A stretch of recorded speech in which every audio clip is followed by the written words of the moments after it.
여러분 안녕하십니까? 지금 보시는 이 장면은 최근 부산시 상수도사업본부가 자청해 마련한 기자 간담회의 모습입니다. 시민들에게 깨끗한 물 공급을 하겠다면서 부산시 상수도 마스터 플랜을 발표했습니다. 민선 시기 2년차 10대 핵심 과제로 물 문제 해결을 약속한 것과 일맥상통하는데요.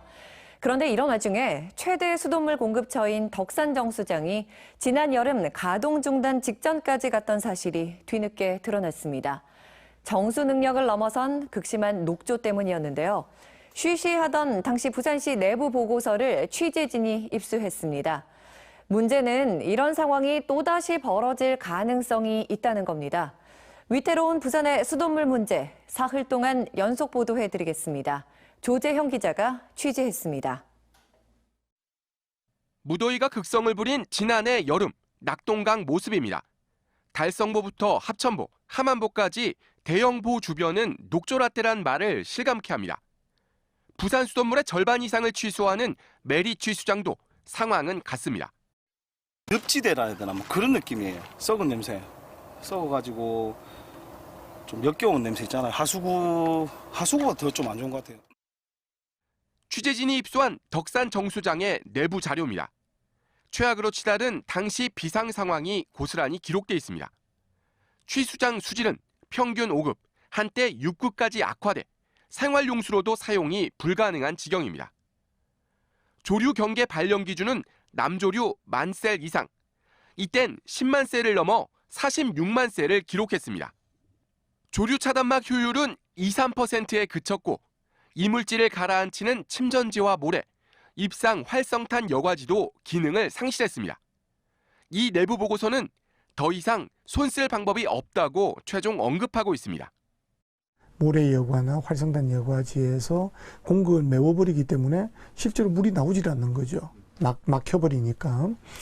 그래서 작년 같은 경우에는 생산량에 상당히 큰 위협이 때마침 태풍 덕분에 위기를 가까스로 넘겼습니다. 그리고 1년 2개월이 지났습니다. 문제는 지난해와 같은 녹조 대란이 언제든 다시 발생할 수 있지만 현재로선 마땅한 대책이 없다는 점입니다. 덕산 정수장과 연결된 메리 취수장입니다. 오일 펜스만 남아있고 정작 1차 저지선인 조류 차단막은 얼마 전 태풍으로 유실된 상태 그대로입니다. 내년 여름 다시 설치한다지만 지난해 여름 이미 무용지물로 드러난 같은 종류의 차단막을 또 설치할 예정입니다. 내년 한 5, 6월 그때 이제 남조류가 들어오니까 내년에 상으로 이제 그럼 같은 형태로 일단 설치를 하게 됩니다. 그렇죠. 2차 저지선인 침전지와 여과지 개선 대책도 아예 검토조차 되지 않았습니다.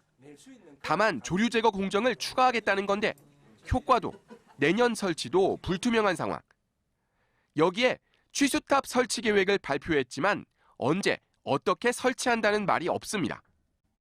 요거는 이제 하천 전용 허가라든지 이런 것들을 좀 받아야 돼. 돈도 많이 들어야 되고 그런 행정적인 허가라든지 이런 것 좀 받아야 되기 때문에 좀 시간이 걸리겠죠. 지난해 여름 식수 공급 중단 직전까지 갔던 비상사태를 겪고도 쉬쉬하던 미공개 내부 자료가 드러났음에도 부산시는 여전히 수질 개선 대책을 말로만 되풀이하며 그냥 태풍이 불어 녹조가 사라지길 기대할 뿐입니다.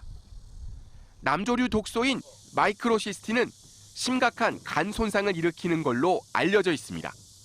MBC 뉴스 조재영입니다.